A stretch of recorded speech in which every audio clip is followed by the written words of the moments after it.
Hey guys, first fan of the night. First fan of the night. So, this is a Key Largo. Not sure if it has a model name. I know the Chaparral is a different model name. I'm sure somebody has a Key Largo catalog and can let me know. This is the fan I've been referring to as the closest I have found to an important childhood fan of mine. So it's story time, and those who don't like the sound of my voice can skip ahead. Um, there was a bakery. So there's this street near my parents' house named Monroe Street. And my uncle, the one that had the brown gold line in his kitchen, lived on the corner of Monroe and I want to say Spate Street. Uh, right down the street from Michael's Frozen Custard. And this neighborhood was biking distance from my parents' house, but a lot more wealthy than my parents' neighborhood. Um, we would go down there a lot, both because they would have cute little shops. My aunt and uncle lived there. We had a lot of reasons to go there. There's a lake right across the street from Monroe Street, so like my dad would go fishing there, and we'd take us out on boating trips. Lake Wingra, if you want to look at a map. And a lot of my favorite childhood fan installs were on Monroe Street. Um, I'm just gonna go down Monroe Street. You can skip ahead. I've done some videos there. Malot's Pharmacy, it's not there anymore. Had the two Decora fans in white. I got those. Then you went a little further down. I'm trying to think what came next. There was a bunch of shops that had the Whisper fans. I got one of those, not both. But then there was a whole row of businesses all in a block together that had a bunch of really cool fan installs. Um, on one end was Newhauser Pharmacy, which is still there, but the fans are not there. They had the silver lines with the bearing cover that I was still looking for, still haven't found. Next to that, they had a bookstore that had these four-blade industrials that I've never seen since I was a kid. They basically looked like if a Newtone Slimline had metal blades. So no lower canopy, four metal blades, and a switch housing. And two of them had four blades, and two of them had two of the blades removed, and they were just two-blade fans. I've seen those a few different places around here, but haven't seen them since I was a kid.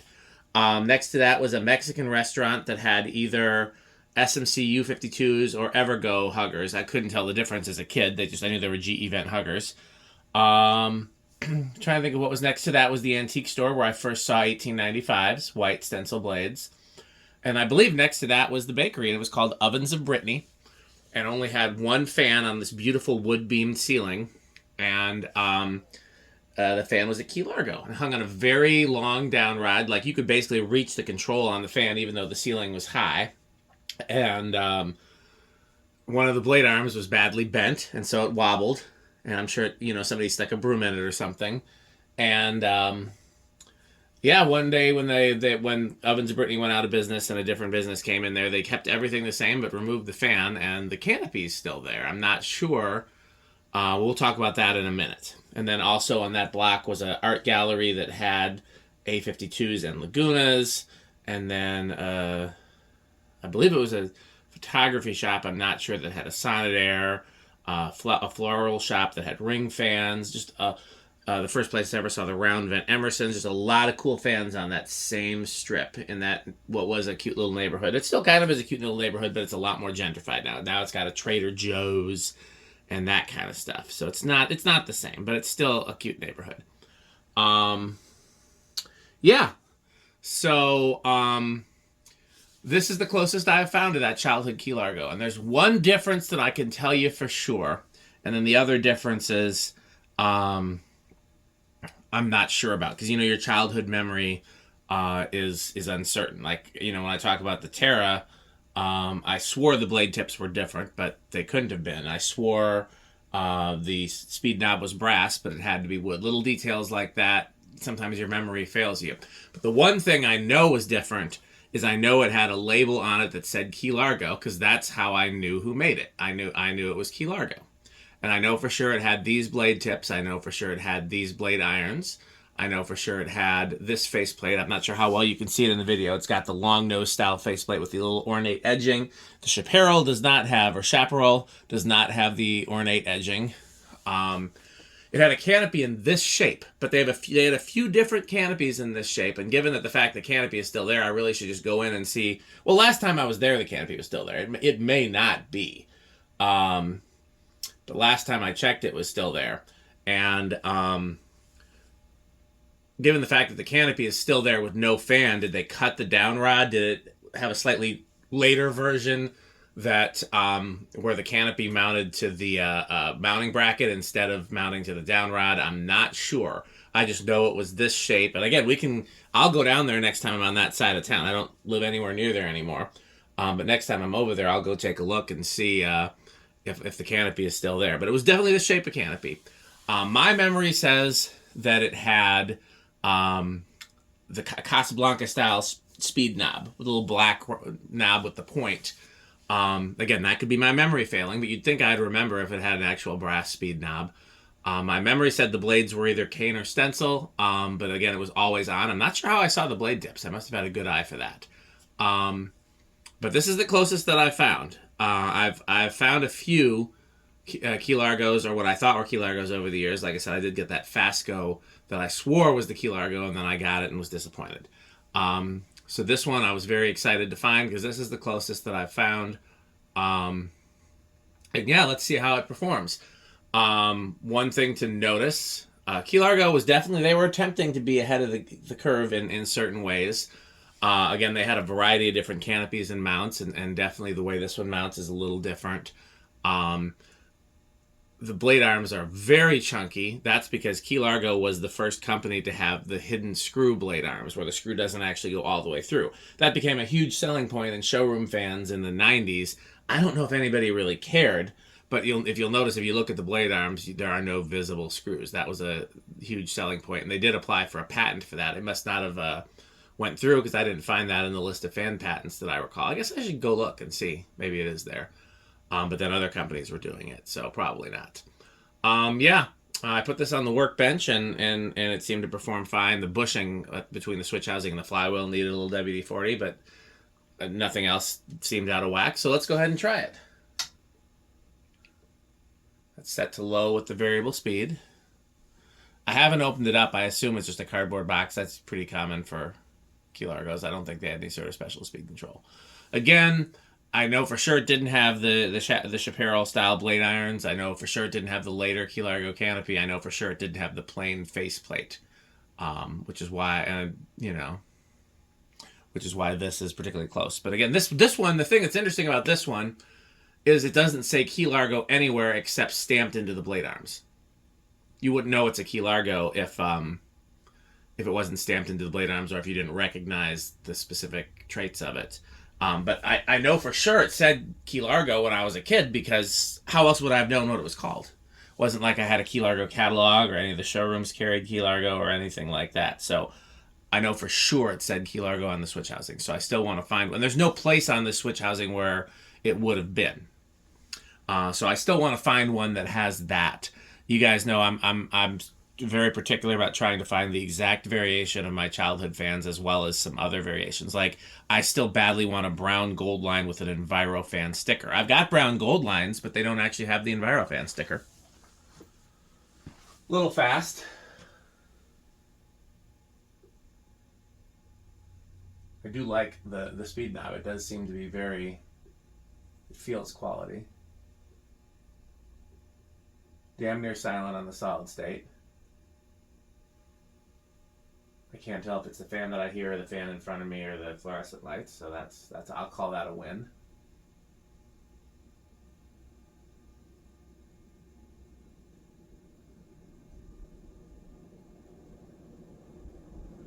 I believe it has a GE motor, so this should be drawn around. Yep, 1.2. Exact same power factor as the Newton we just tested. That thing is moving some air.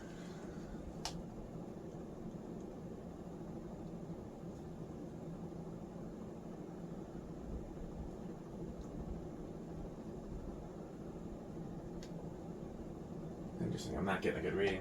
Alexa, garage on.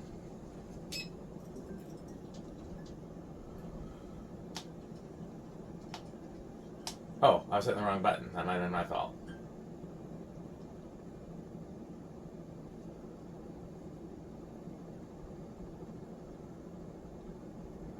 Still not getting a good reading.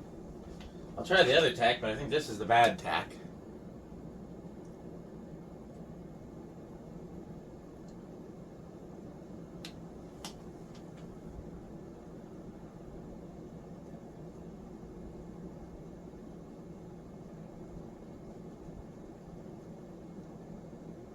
That's a pretty clean 770 on the blade arms there.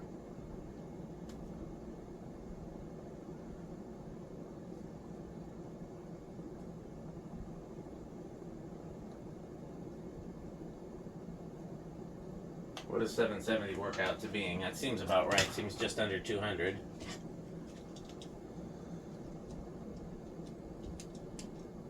$193, that seems about right.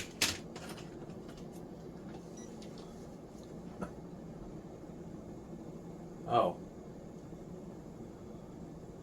This thing is definitely outperforming some of the things we've tested recently.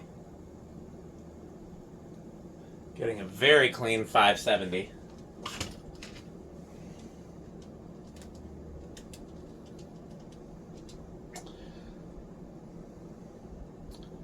Yeah, 8400 CFM, so that's high end of K55 category. It is reversible, but the reverse switch is in the faceplate, so I gotta wait for it to spin down. Actually looks good with those side lights on. I think I'll leave. Let me just see. Alexa, garage side lights off. 6 of one, half dozen of the other. Alexa, garage on. I think I'll leave them on.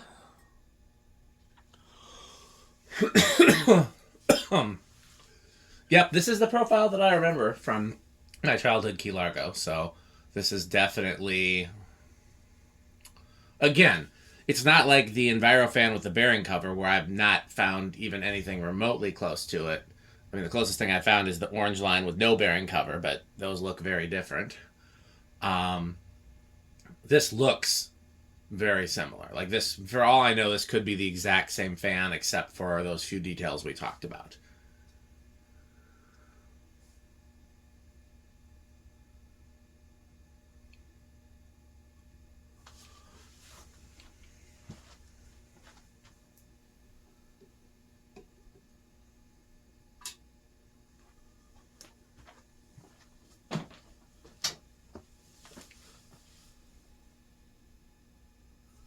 I will say those blade arms are incredibly heavy.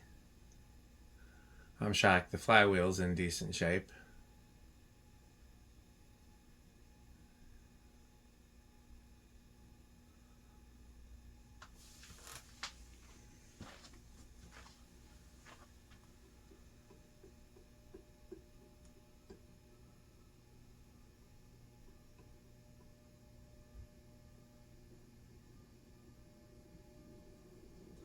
Other thing I was going to mention is there is one on eBay right now in a Hunter box labeled Hunter. And I have emailed the seller and told him it's not a Hunter and not gotten a reply. He's got the blades and motor listed separately and it's exorbitantly priced. It's like $300 for everything if you factor in tax and shipping. And what was I going to say? It doesn't even have all the parts. Like I think the switch cap is missing and maybe a few other parts. It's not worth $300. For $100, I'd buy it. So I've emailed the seller just to let him know, and he hasn't replied to me. But if anybody else wants to shoot him an email, maybe if he gets enough emails, he'll reply. I think it's going to start on 2. That's pretty standard for a GE motor fan. Maybe with those heavy blade arms, it'd be 3 or 4, though. Let's see. Oh, 2 it budged. Yep, looks like I'm pretty much spot on with that.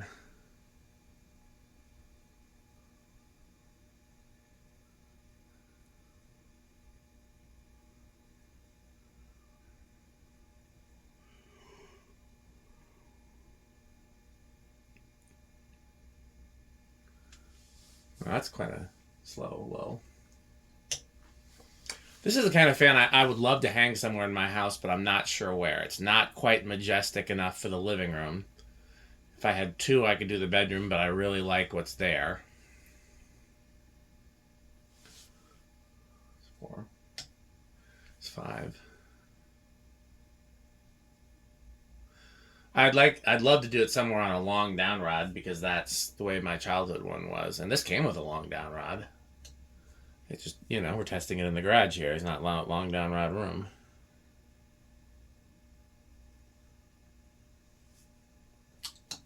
Seven.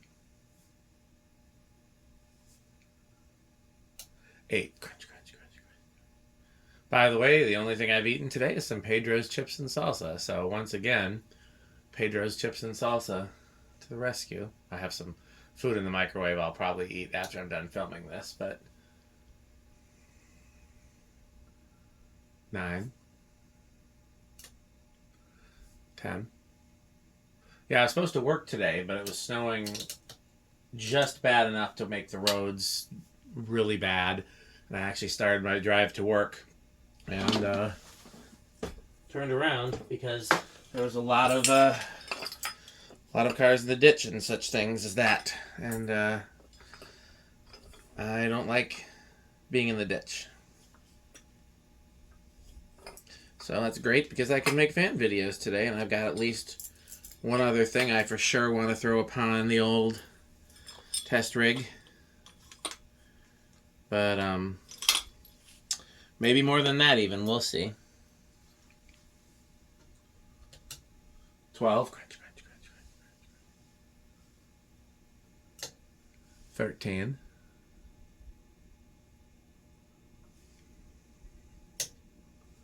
14. 15. 16. Yeah, this performs exactly how I would expect a GE motor fan to perform. 17. I do think it's interesting. If you watched my Thomas and Fasco workbench video, you would have learned that Fasco refused to use GE motors because they were inferior. And yet I think the GE motors are the best K55 type motors.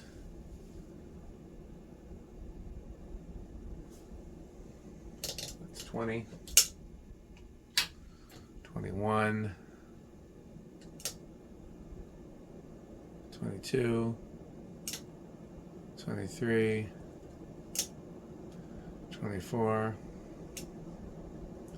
25. Let's just go up to 30. Well, that's definitely over.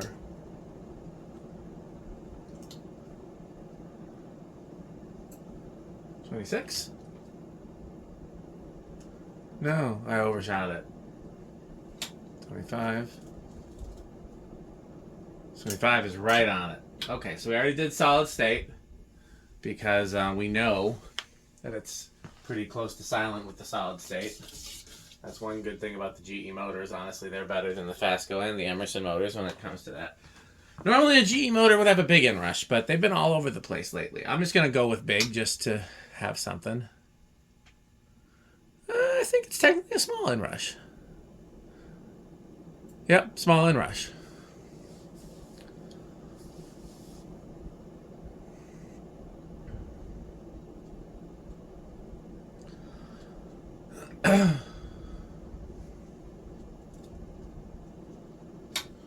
Well, let's put it on. I like to have it on like a nice medium or medium low speed for the closeout of the video. So obviously this is Menards for me, Avocado Appliance, etc. Cannibal Corpse, because it's a fan from my childhood that was very important to me, and I was very sad to see when it was removed. Again, this is damn close, which is how I found most of my childhood fans. Like, I still don't have my exact veranda variation, but then again, I saw a lot of verandas as a kid. I'm trying to, there's just a few details that are different, and at least one of them is clearly not my memory, but it's still very close, and I'm still going to keep looking, but I will. The looking is different when you have something close, Yeah, so very, very high end for me, just because this is the first one that I've found that's even remotely like it. But still, no matter what, these would be in the top category. Now, I'm trying to think of what other Key Largos for me would be in the top category, because Key Largo is not a brand that I particularly love other than this one particular fan. Anything of their smalls, they have like 24-inch or 28-inch fans or something like that. I would very much like to find one of those. And beyond that, I'd have to look at one of their catalogs. Did they have an ornate fan? I can't remember now. If they had an ornate version, that would probably appeal to me.